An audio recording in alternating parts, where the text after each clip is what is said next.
Friends, how many of you agree with me that emotional well-being is one of the most important well-beings that every human being craves for? If you agree with me, just type yes in the Facebook Live or in the chat box which you are in, or just raise your hands. Yeah, thank you very much. Thank you.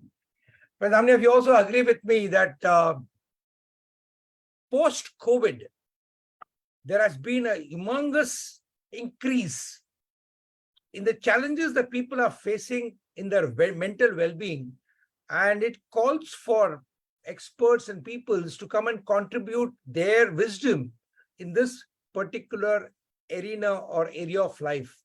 Again, if you agree with me, just raise your hands or just type S wherever you are, either in the Facebook Live or you are there as a part of the Zoom platform. Thank you.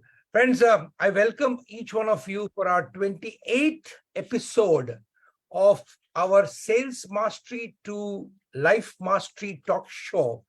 And today, I'm very, very happy to bring forth one of the distinguished friend of mine, a person who is a world-class global speaker, a world-class corporate leader, who will be sharing his nuggets of wisdom on this topic called as emotional well-being and growth leadership. But as we have said in the past 27th episode, the objective of this particular talk show, which encompasses sales mastery to life mastery, because we for one believe that to have life mastery, you need to have the mastery over the ability to influence, persuade, and sell. Our objective has been to bring forth these distinguished personalities who are achieved great laurels, great success in their life. And the guests are so chosen that they are not only successful in one arena, but they are people who enjoy and who are consciously working on a holistic well-being. What I mean by that is they are not only a corporate success, but they also physically fit, emotionally very resilient, and they're also having a very good social network and social contribution. So it is such distinguished people, we normally get them on to share their wisdom, their experiences, which can then help, especially the youth of this country and this world, who are really struggling to get their purpose or their pathway in life. But that's what is the basic context behind this particular talk show. And in all the previous talk shows have been very well received, and we have got comments that each and every episode you have got deep insights into how to live life holistically. And friends, in the same continuation, it's my privilege, and I consider myself very, very fortunate that I'm able to today bring forth to our audience this distinguished gentleman whom I just met recently 1 month back in USA, and we had a lovely one night sort of spiritual retreat in a beautiful temple complex in New Jersey. And it was a pleasure because during that entire journey, during the entire retreat, sort of a small retreat, I would call it as, we four friends, we could really share get some experience about some great other spiritual masters. And we could also interact in that beautiful, serene, holistic environment. And the person whom I'm talking about is a visionary, is a global business leader with a wealth of experience in the corporate world. He has held top executive position in multi-billion-dollar corporations across continents, including companies like Wellsilla Corporation and Suzlon Energy. Currently, he serves as an independent director on several boards and consults with prominent companies and international funds. The gentleman is an active angel investor and a strong advocate for holistic well-being and a cleaner and a greener environment. And this distinguished personality is an alumnus of IIT and an Oxford University, And yes, recently, now he is currently bootstrapping 3 of the startups in the domain of mental well-being, which I really want all of you to get present to. That is Vellum, climate called as carbon U-turn, and strategic execution called Job Income. When the person whom I'm talking about is in front of you, my very close friend and my associate, and we have a lot of things in common, a common interest, Mr. Rakesh Sarin, sir. Okay, Rakeshji, welcome to this talk show, and thank you very much for accepting our invitation to be a part of this talk show, and your openness to share your depth of knowledge on this subject of emotional well-being and growth leadership, a subject which both of us have been a student of, and we have been studying it and learning it from various authorities. And we have also been, both of us have been also sharing as a training module, both in India and abroad. So Rakeshji, welcome to this talk show. Thank you. Thank you so much, Arun, for your very warm welcome and giving me this pedestal to talk to a lot of your friends, colleagues, and people who are around this call. And what a delight, what a great evening we have today. Friday evening is always very good, and today is even better than good. Thank you very much. Thank you. Rakeshji, I really felt the moment we discussed about the topic of emotional well-being and also growth leadership, I really felt today's youth are really having a challenge in both these areas. So I felt that a person of your repute, your experience, your expertise, and your knowledge would be really be able to add a lot of insights into them, and maybe prove to be a guide, or be proved to be somebody who can show them the path for holistic well-being. So I just wanted to really kick off by asking you this. Today, world over, it has been known that emotional intelligence is more important than the so-called IQ. And today we talk about adaptability quotient as well. So I want your take on these two important aspects of the human life in today's modern world, of emotional well-being and adaptability quotient. So this subject, I think, is one of the most spoken subject around the world. And the beauty is that where the emotions are involved, everyone comes with his or her own experience, with his or her own, the aha moments, and also the moments which have been really tough. Today, the statistics and various researchers show, if we take the corporate world, 8 out of 10 people are having some or other emotional issues. In fact, Deloitte carried out a very detailed study. I'm saying 8 out of 10. I come from a company where I invested almost 2 decades. And there it was a saying that if the leaders on the board are not healthy themselves and emotionally healthy, how can the balance sheet be healthy?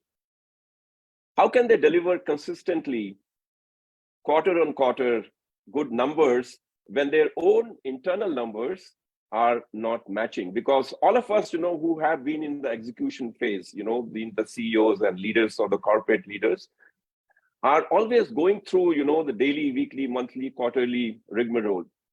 So keeping oneself intact emotionally is, I would say, one of the most important and biggest responsibility of a leader.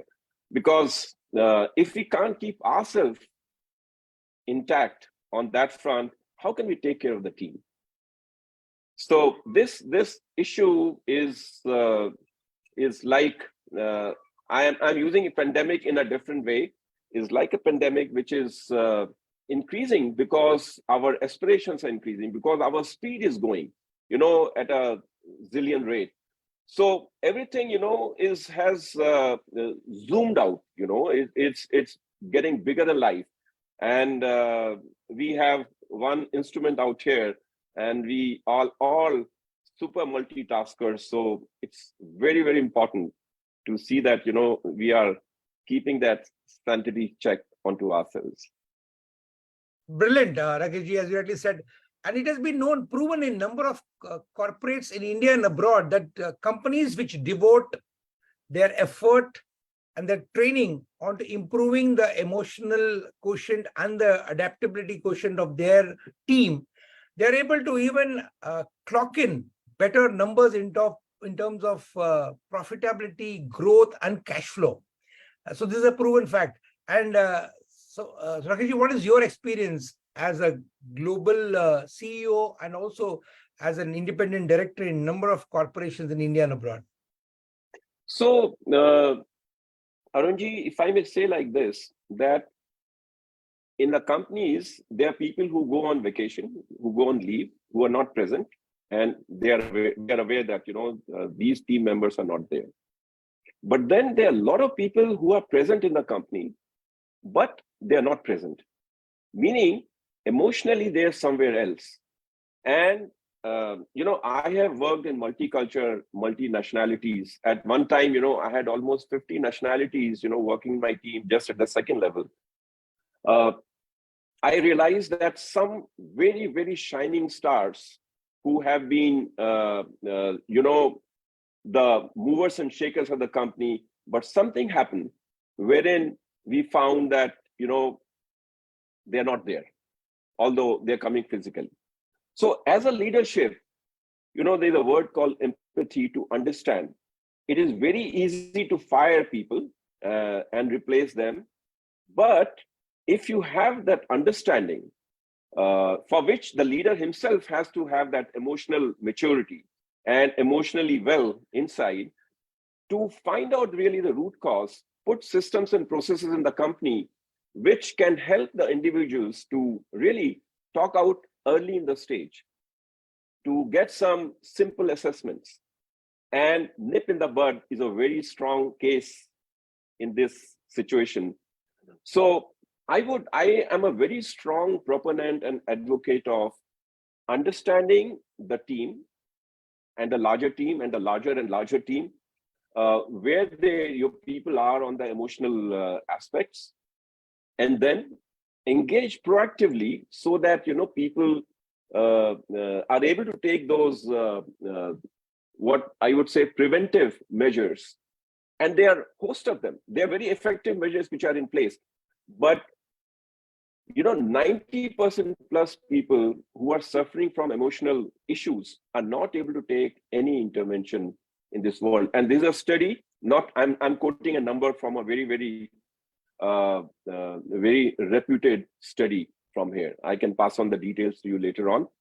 So this is a menace which is simmering below the surface, and the leader's responsibility is also to see that how can we proactively understand the situations and take proactive actions for the people to take care of themselves. Brilliant, absolutely. You nailed it. And there's a huge productivity loss. In terms of productivity, there are trillions of dollars of suffering which is taking place in terms of financial suffering. Leave aside, which is even more important, is the human suffering, yes, which comes, and that can be taken care of. Absolutely, absolutely. And it is not that one person suffers; his entire family suffers, his neighborhood suffers, and it's got a ripple effect on that. Very, very well said. Rakeshji, I want to ask you this because this type of thought process or culture would be evolved if you have a enlightened leadership. So, as our topic is emotional well-being and growth leadership, I would like to have your insight because you have been a global leader, global corporate leader, and today you are a global leader in terms of propagating your Wellbeing concept or the tool which you have designed so beautifully. I wanted to ask you this, Keith, how much of the leadership quality, ability, and thought process and leadership culture, and what type of a leadership culture would be required for that leader to have, as you rightly said, the concept of empathy and give importance more to human well-being rather than only that balance sheet well-being. So I would like to have your insights on what type of a leadership do we require in this today's environment where this problem of emotional imbalances have become quite pandemic. So let me start with a very basic aspect of life. And I start with your quote where you said sales mastery to life mastery. Yes. So I started my career with Indian Oil as sales engineer, lubes and fuels. Wow. And I had a briefcase and I was supposed to go to different industries in NCR region and get orders for lubricants and fuels from the clients. My boss told me that, look, Rakesh, if you want to get orders, you have to sit down with the people and don't ask for the order, build relationship. Yes. Go again and go again. If he likes you, he will call you again. So this was a very important lesson, what he told me, his name is Sityagi, I still remember him. Oh. Now, in the hierarchy of leadership, first of all, a person needs to be led by someone. Yes. And that person then needs to understand what is the direction I have to go. Yep. So the very basic level where a leader has to step up is that, okay, I know I have to go towards Ghaziabad, so I will reach there, Then, the leadership, second level of leadership is that, okay, I am going there. I have proven that I can go to Delhi or Ghaziabad. Now I can take 4 other colleagues of mine to that place. That means, now I'm leading a team of 4 people. And the next level leadership is that I develop influence that without me going there, people understand that, look, this is a nice destination, good to have, and this guy has done it, and I can do it too, so influence. And the highest level of leadership is wherein the followers, your leaders in the team, wherein you are developing leaders, they supersede you. Now, I'm saying a very deep thing out here.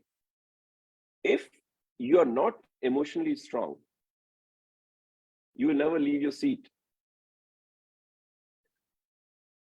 So you will never be able to influence people. If you're not emotionally strong, you will never find followers who ultimately become leaders, who ultimately become better leaders than you. Because the emotional strength, the empathy which comes from there, gives you the power of giving without expecting. And even if you don't say anything, people understand through the body language. We have that sixth sense.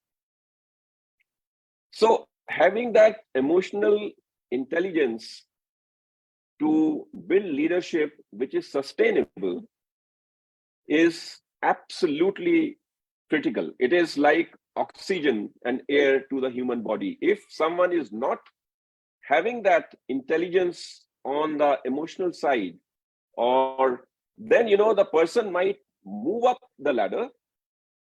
But I have seen in my own life with my 4.5 decades of experience, the sustainability doesn't come with them.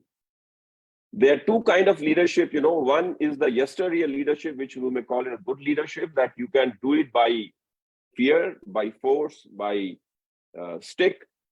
And the other is an inspirational leadership, which is the call of the order today. Today, there is no hierarchy system. Today, you talk to the generation, which is now with us, and I'm so happy and fortunate to see the youngster today, wow. I mean, they will not take any bullshit, they need to see that, well, you're meaning well, not only for the business, but also for them. Absolutely, very well said. And you touched upon one topic which is very, very close to both our heart. That's, we touched upon sales mastery, life mastery, and both of us agree with one thing, that for you to become an effective salesperson, you have to be a good human being. And selling is nothing but first building relationship, or the rapport building is the most important step in selling, and then subsequently everything happens. They say first sell yourself, and the product and services that you are trying to sell automatically gets sold. Very important. We human beings are absolutely emotional being, and all the decisions, as you rightly said, Rakeshji, we first take the decisions emotionally and subsequently justify it logically. So this again is a very, very important aspect of how to be successful both in your personal life and professional life. Coming down to that aspect, because as you touched upon this important aspect, let me just said that in my book called The Sales Master, 21 Key Principles and Qualities to Win the Game of Life. I for one believe that in an organization, to be really profitable, to really be growth oriented, and to really have a sustainable progress, every member of the team needs to feel like being a salesperson for the organization. Rakeshji, I wanted your valuable comment on that particular aspect. I think essentially at the fundamental level, everyone is selling something or other and Yes. got to do that. And the sales is not a bad word. Sales is a very pious and good word, because trade, commerce is essential part. And it's not only just the commodities which are sold, but also we sell ourselves in a positive way, I'm saying. So, and it comes out of, the most successful people are the ones who truly believe in the product. And here I'm saying believing the product is you yourself. So if I'm not emotionally well, if my perception of self, if my self-image, if my future outlook is in troubled zone, I won't be able to sell myself to anyone. Leave aside the product. True. And therefore, again, I'm linking it back to our emotions. So what is my emotional linkage with the product? Yeah. Am I convinced? Am I using it? Am I really a fan of it? True, very true. Absolutely. Well said, Rakeshji. In fact, they said that. And, I tell you, again, I'm going back to my Indian Oil days. Servo was a lubricant, and my wife would tell me that, why are you saying servo, servo, servo in the night? I used to dream of it. Servo zoom oil. And so it is, once you fall in love with the product, similar thing happened, in Vatsala, where we were into the energy business. So one got to love the product, and I would say the highest level of product is you yourself. Yes. And I love myself to the best. And if I love myself, then I must keep my emotional aspects on the top notch. So brilliant. I think you touched upon a very, very important concept that just day before yesterday, I was giving a training program for some of the top administrators of an institute called Don Bosco. And I said the same thing. People have a confusion between self-care and being selfish. And as you rightly said, Rakeshji, if you don't love yourself, if you don't have love for yourself, how can you give the love to others? And as you rightly said, if you are not accepting yourself, you're not approving yourself, you're not loving yourself, then that would be the biggest barrier for you to be effective in any area of life. So that's a first step towards self-actualization, which is what is very important, as you rightly said. But going through your profile, Rakesh, I was very impressed. You are a person, which again, the reason why we link so very well, a person who continuously keep on working on yourself. You are a person who believes in personal development leading to your career development, wealth development, and business development. And I see that you have done, you're alumnus of Oxford as well. So would you like to just share to the youngsters who are watching this talk show, how important it is to have the hunger of continuous personality development or personal development? So let me tell you my story. Yes. I don't know if it reveals some meaning or whichever way, but let me share that with you. Yes, please. So mine is a chicken and pig story. Oh, right. So I've been talking a lot on emotional well-being. Yes. And I've been talking a lot on climate and strategy. I love creating win-win platform for large teams, multinational teams, and entire globe, wherein people can thrive and do better on executing their strategy. So these three areas are very close to my heart. Now, when I set up my consulting, I set up in a way that I can do it from anywhere. And I could have been sitting in Kauai, which is my most favorite island north of Hawaii, and would have been conducting my advisory from there. In fact, I lived there for 2 months and I thought of doing something out there itself. But where does the pick come in, where we are talking of folk is that somehow or other, I took a decision to jump into the thick and thin of the foray, and started this venture, Wellbeing, which is on mental well-being. Then on strategy, which is job, and then the third one on carbon U-turn, which is on the climate, to support net zero. Cutting long story short, I've never worked so many hours in my life while I was actively working, versus now when I'm thinking that I'm having a flexi time and all. So it is 60, 70 hours a week that I take to myself. But I'm so excited about it. And especially the mental well-being, where I see, I'm so convinced that I feel that is my ikagai, that is my swadharma. That's where I want to invest my life into, because I've seen people suffering, and from the individual level, and also the organization suffering at the organization level. Yeah. And this is a cause which I thought is much, much, much bigger than life.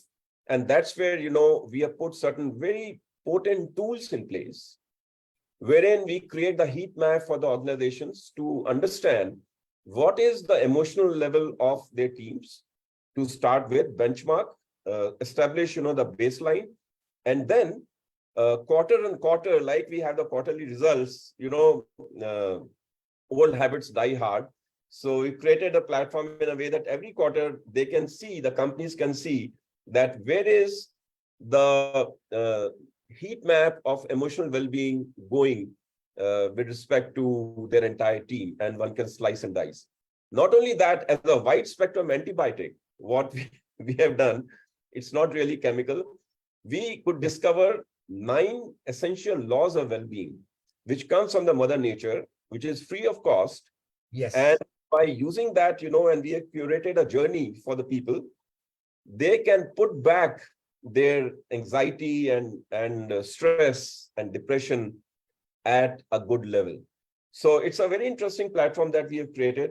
But since you mentioned about that, how do I see myself to improve day on day? I feel that in last 3 years, I have learned much more than what I learned in last 4 decades. Wow. Because this time, the teachers for me have been the youngsters who are much more smarter, much more smarter. And they are my role model today, and I've been going to, let's say, IIT, BHU, startup incubation centers and all, and the way I see, the way they talk, oh my God. So for me, this is a lot of adrenaline, which is also coated with a very good purpose for something which is beyond me. So that's what I would say, if it makes some sense. Yeah, Rakesh, you're absolutely right. When you mentor youth, when you are coaching them, when you are training them, the amount of development that you go through is phenomenal. Right? Both of us are lucky that we have a passion for this coaching, mentoring, and training. And as you rightly said, every training program which we conduct, we develop ourselves. We become a better human being at the end of the sessions. Totally right. I totally agree with you. And especially being in the midst of the youth and being open to learning from them is also a huge learning curve for all of us. Because I believe in one statement which I make in most of the forum where I give a talk as a keynote speaker. We were all born fine, then we got defined, and now the time for us to get refined. So I can see all the application, the Wellbeing application, which I had the opportunity of going through with you. It's been so very well defined. In fact, I for one believe that you are really putting a lot of heart and soul in helping those people who have got conditioned or got defined or got patterned. Now you want them to let loose and get back their freedom, their power back. Your comment on that, Rakesh? No, you're absolutely right, Arunji. In fact, our Indian ethos, they're so rich, our heritage. The question is that how do we bring them in the right manner to the people and in simple manner? Yes. Now we have 24 hours with us, and can we do something proactive for ourselves for 15, 20 minutes a day, which is totally focused on taking care of our mental well-being? Yes. And there are so many good tools. And today also in the modern psychology have come out with some very interesting exercises and all. So it's a question of reaching out. It's question of making people aware, because mental well-being, is a big taboo. I would not like to be seen in front of a clinic on mental well-being, because I'm afraid people will say this guy has gone mad. So this is a taboo which is there. And unfortunately, hardly 2% of the global healthcare budget is going towards this very issue. 98% is on the reactive side. Now, how do we fall sick? If you research, and there are hundreds of thousands of papers, that the anxiety, stress, depression is a root cause of all, and I'm repeating, all metabolic disorders, whether it is diabetes, whether it is BP, whether it is sleep, whether it is PCOD, whether it is thyroid. Now, we are trying to treat 90, the outcome of that, where 98% of money is spent. And that is the reason that with new molecules, more doctors, new hospital, the curve is parallel. Sickness is still on the increase. So my mission in life is, and people, my colleagues in Vellum, and I'm so fortunate that people like you are joining that, and I'm so grateful that why not nip in the bud? Why not kill the root cause? Why not invest over there, which is minuscule of amount of money, time, energy we spend on when the things manifest as an outcome of our emotional issues.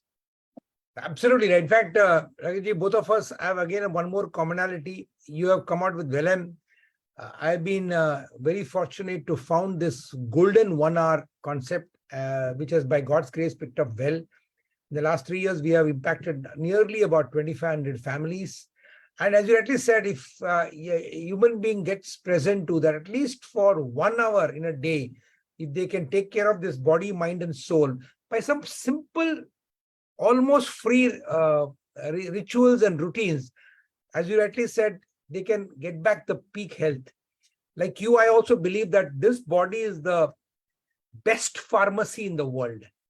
And if you tune it well, as you rightly said about those 9 laws, which I think we were lucky enough to attend that the beautiful course along with Ramon. Yeah, the Lifeline Wellness Institute. Lifeline Wellness.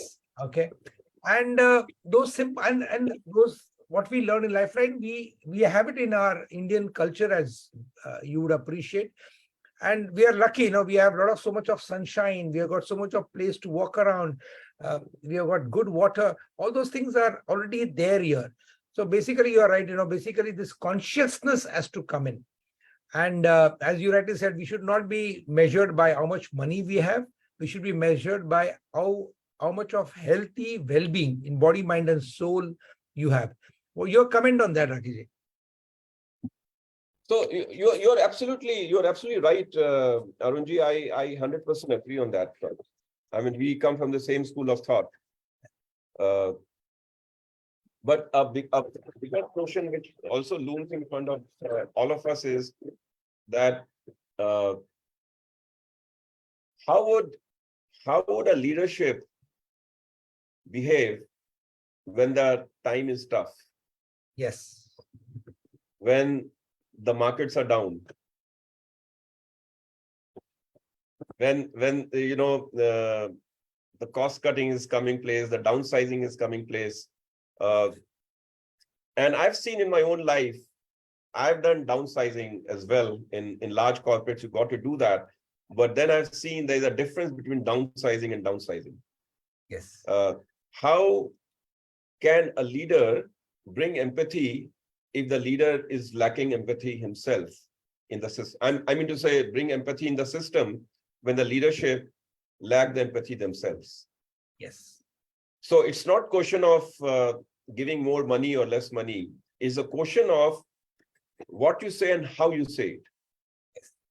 Because end of the day, businesses are important. One has to run, and we all understand in the corporate life that a leadership, if not nurtured well on the emotional aspects, can be a very dangerous leadership. I would go to that extent. Dangerous not only for the people and also for the sustainability of the organization. Such leaders can create results for a few quarters, maybe a year, 2 years, 3 years, but in long run, the shareholders would not be happy. And that's the reason that I've seen, a lot of my friends, they invest a lot onto themselves in terms of nurturing their capabilities. And few things are coming genetically, because of your family background and how you're brought up. But there are a lot of things which can be learned, and one can groom themselves. Imagine if a person is used to anger and using that position and the ego finger, naturally people will do the job, whatever they are asked to. But what would be that kind of leadership called? Versus an influencer where, the people do it out of love, so they hire instead of hiring the back versus engaging the hearts. Absolutely. Absolutely. In fact, Rakesh, I also run a company called Pacific Trends, and I constantly say, I don't want people to come only with their body, but you come with your body, mind, and art. And that makes a huge, huge difference. And I can vouch from my own self-experience that when you are empathetic and when you devote your time as a CEO or as a founder in empowering them and looking after their well-being, your business will be taken care of by them. In fact, Rakesh, for the last 23 years, I'm running this company, Pacific Trends, profitably, and I hardly go there physically working on any of them. But all that we do, we have a morning operational meeting. In that first half an hour out of the 2 hours, half an hour is only to educate them with some new distinctions and concepts and let them share with that. And just by doing that, I see that the rest of the working hours, as you rightly said, is taken care by them. They will take care of your business because you have taken care of them. What is your comment on that, Rakesh? No, you said it. I think absolutely. Yeah. And and I would like you to share some of the other leaders, corporate leaders, whom you have been inspired by. Can you tell us some of the experiences or the best practices that you have seen of a CEO combining the factor of empathy, where he looks after the people's well-being, and then that well-being is reflected in the balance sheet as well?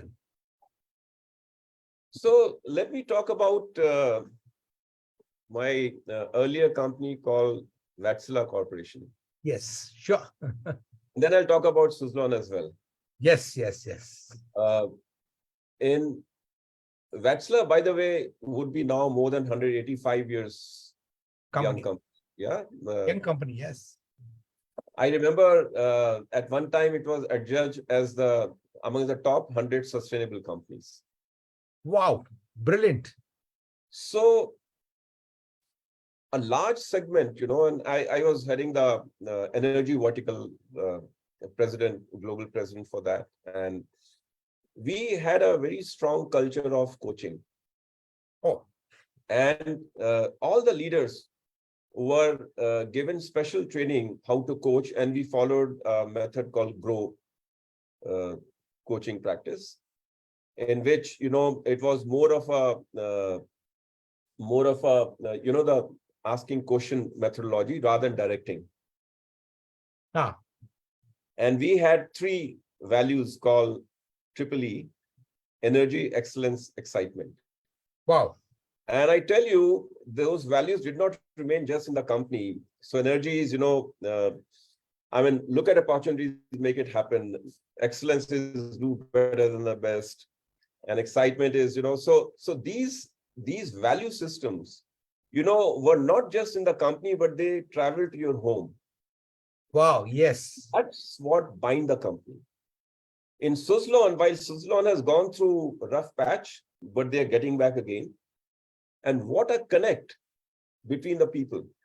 Mr. Tanti, a great friend, though he's no more there with us, but he's always there.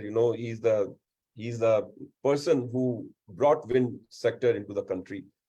What a human touch. Wow. Man with a golden heart. Wow. And people loved him. In the toughest of the time, the people are there and they are still there. His confidence and the company. I'm so happy that the company is doing well.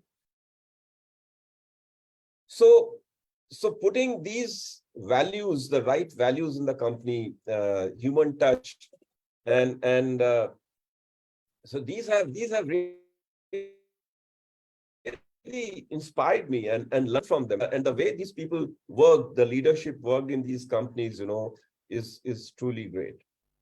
But while I'm talking about these very mature leaderships in the organization, a large organization, if you ask me that what has really inspired me the most, that is the younger generation. Oh, yes.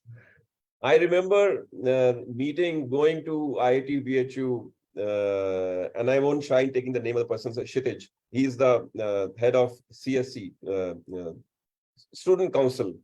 Oh, And this boy, in late maybe 19, 20, 21, the way he would conduct the meeting, the way he would lead the group of 10, 20, 30 people, the way people talk about purpose, the way people talk about the problem statement and how can they solve the problems of the world, how they're choosing their projects, Oh my God, this generation, what is there in front of us, I think they are making us proud, and we are in very good hands, with this generation coming forward.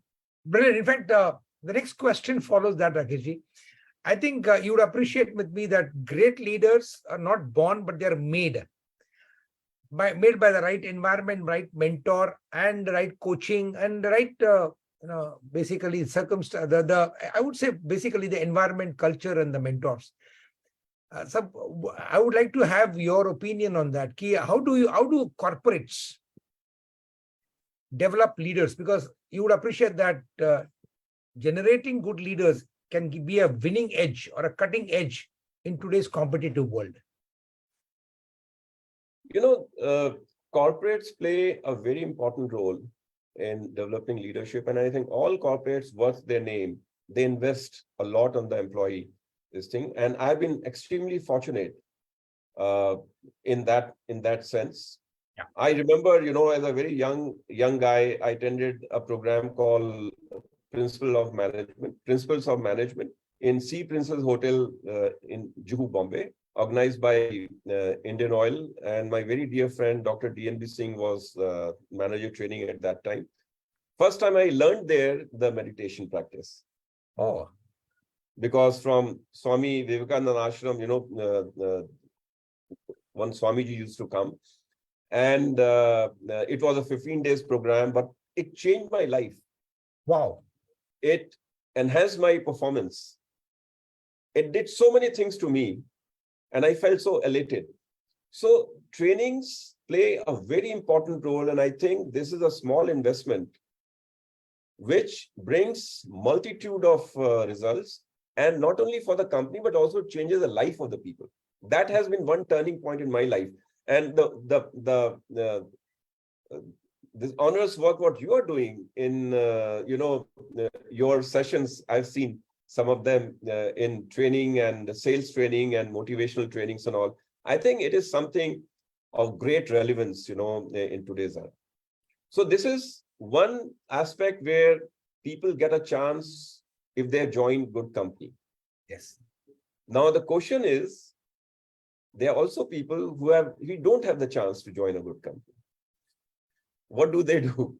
Yes. I think for those people, it is very important to figure out. And today, there are so many avenues, and they have to take charge of their life, and they have to take control. And every individual, like we spend money in taking shower and eating food and buying clothes, I think at least 10% we should invest onto our own internal shampooing and washing and emotional eating. So So I very important. So you nailed it. I know they say that your personal development will give you your wealth development, your career development, and your business development.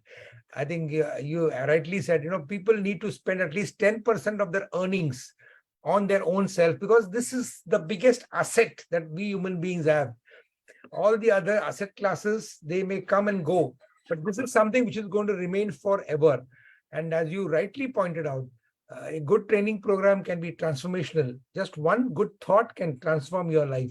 And Rakeshji, you and I, we are real life examples of that, how good training has really helped us. One more common point is that Indian Oil was one of my important clients. We have done more than about 60, 70 training programs for them. You have a beautiful training college near Bandra, where it's one of our favorite places. And they have a culture of training, as you rightly said. And such companies are so very fortunate that they get the opportunity to get trained on a continuous basis. It's very, very important. And that comes to one more thing and one more avenue which I wanted to share with you. This now, as a global leader, I want to know this. There is a huge change due to this artificial intelligence. The chat GPTs of the world is a double-edged sword. So I would like you to give some inputs with your worldwide global experience and your deep knowledge on this side of the technology. How should they look at it, leverage it, harness it for their growth? Yeah, it's an interesting topic, but I'm a big fan and supporter of the new technologies which are coming. We need to use it in a sensible manner. Yes. We should take the best advantage of that, but keep our empathy intact. Yeah. And whatever time is saved in that process, that's where emotional intelligence become very important. AI may do everything, can write your content, can design your product, can write your codes, can even design your tomorrow the apparels and the fashion and the wigs and whatnot. It's going to grow big, and naturally you're going to save time. So how do we keep ourselves as human? That is a big question. Now, that's where I would say that the emotional aspects become very important. The self-reflection becomes very important. Are we giving time to ourselves for the catharsis, what's going on? For instance, you're talking about training. So I did Vipassana a few years back. In my mind, out of all, I must have attended hundreds of programs, and conducted hundreds of programs on the leadership side and technical programs and all that. But if you ask me which is the top of the top of the top program in my life, I would say Vipassana. Yes. And interestingly, in Vipassana, I was not allowed to take any phone. There was no paper, there was no pen, there was no pencil. There was nothing. It was me who was a center point. and I could speak to myself in ample and get through the, different layers. So in nutshell, I would say, coming back to the point, artificial intelligence is very good till the time we keep our sanctity intact. We should not lose our humanness in view of the AI. Otherwise, we become a robot. So very well said. Absolutely, that humanness has to be kept, and you need to ensure that we are all social animals. So we require that human touch consistently for us to really feel fulfilled. And without that, I think we'll become machines, which is not what we all desire for. Totally with you. As you touched upon Vipassana, oh man, I had the good fortune of attending it in Igatpuri, in where Mr. Goenka ji was there, exciting, and it was such a pleasure. So touching upon that, in fact, that's again one more of a common connect. So meditation is a technology, is a tool for thought leadership, in my opinion. And through that thought leadership, you can get life leadership. Rakesh, my experience has been, it's been one of my mission of my life to spread this knowledge and the practice of meditation. And in our youth, when I do the training program in US, 30% or 40% of the rooms are meditating. In Japan, where I had the opportunity of going for study and for training, 50% 60% of the people are doing. But in India, still, the youth have not caught up to meditation, even though it's increasing. Rakesh, what do you feel? Especially how important it is for us to expose our youth to this technology of meditation? Definitely the answer is, it is extremely important. Yes. The question is that how do we reach the message to the masses? Yes. And how do we make it available? There are various ways and means of, today, they have some very successful apps on that. So in Vellum, what we have done is that we have created, or let me ask you a question. Do we have a thermometer in our home? Yes. Answer is yes. How many times do we use it? Saal mein, 2, 3, 4 times? Yeah, maybe, once in 2-3 months in case, yeah. So we use it because if, say, temperature is 99, 100, 102, we take the appropriate dosage and treatment, we get well. Now, how do we measure our emotional fever? True. There is no thermometer for that. Yes. So in Vellum, we have created an emotional thermometer wherein, you can measure your emotional well-being through that very, very well designed psychometric tool designed by globally recognized and very coveted Professor Dr. Chadda, who has been the chief psychometrician on our advisory board.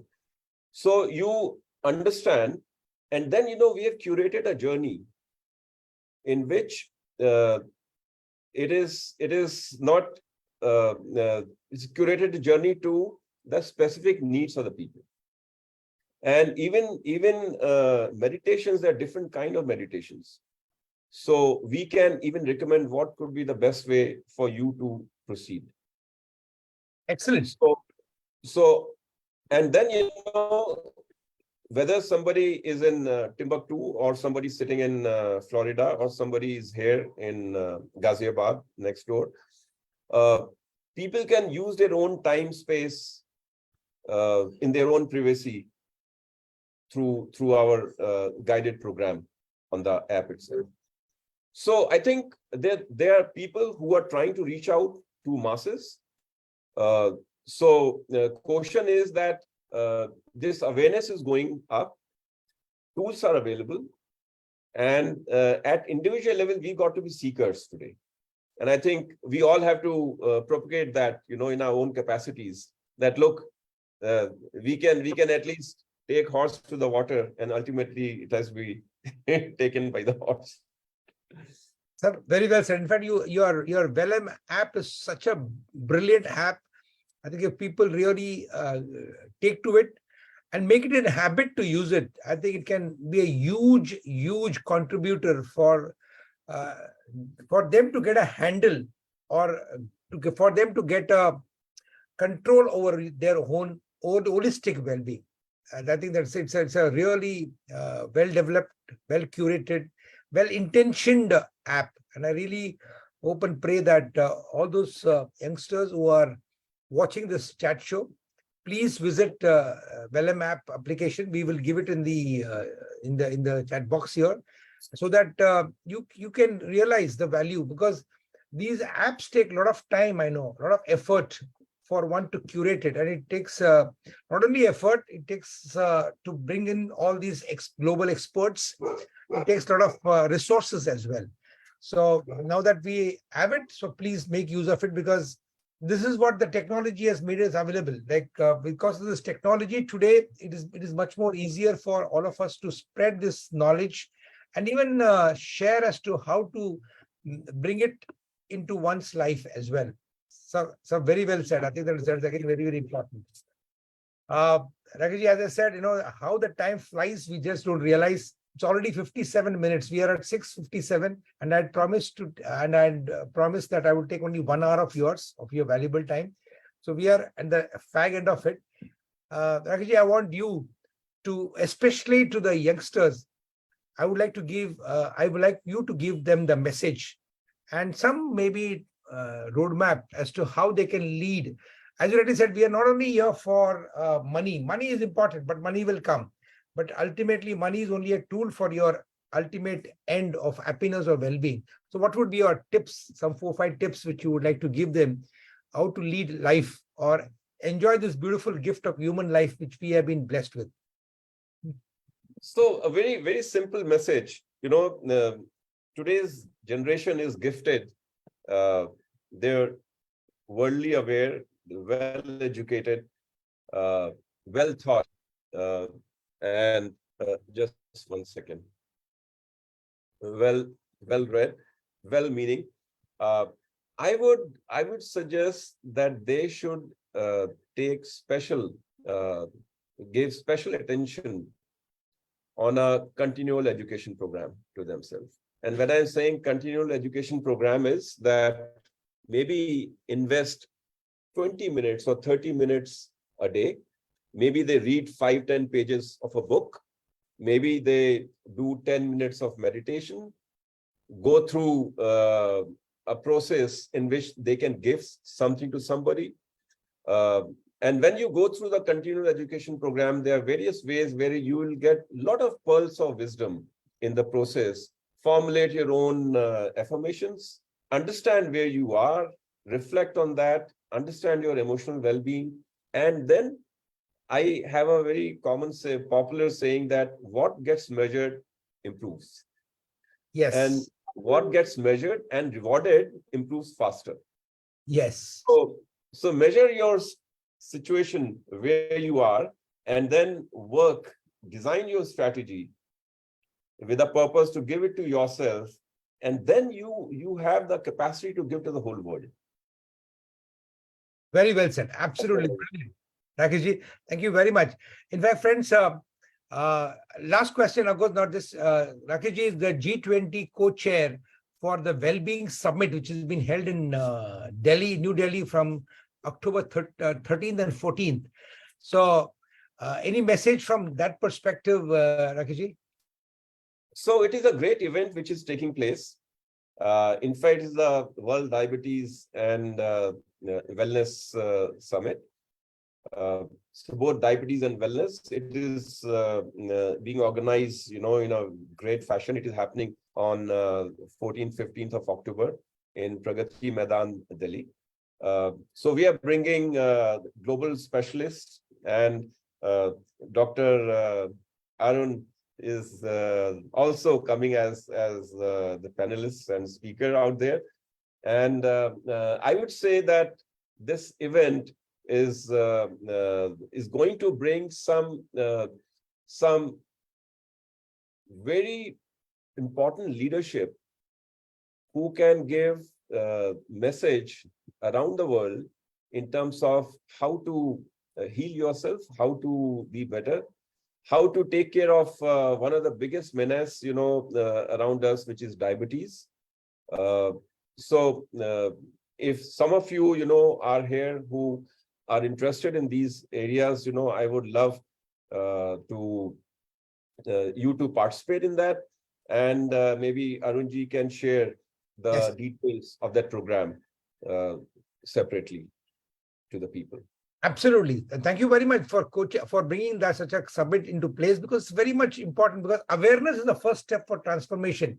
So such important conventions can bring about better awareness among the youth, because India, unfortunately, has become a diabetic capital of the world. And many of the lifestyle diseases we are leading, which is not a very good sign. And such summits can really help. So friends, please, we will send you, we'll share that link with you. So all those who are interested can register, come over there, learn from the best and the best in the world, and also propagate it and share with more of your members, so that the awareness becomes better, because awareness is very important for us to bring about transformation or change.